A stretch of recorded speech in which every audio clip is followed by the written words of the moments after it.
let us not mix mambo ya county government additional allocation bill na mambo ya RMLF.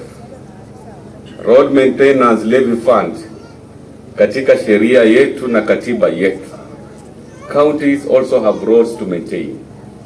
Lakini mambo ambayo naona inaendelea kule serikali kuu, sisi kama viongozi, we want to pronounce ourselves ya kwamba counties also deserve to get a pie on the road maintenance levy ili tuweze kufanya maintenance ya barabara zetu hapa Likuyani na Kakamega County kwa ujumla.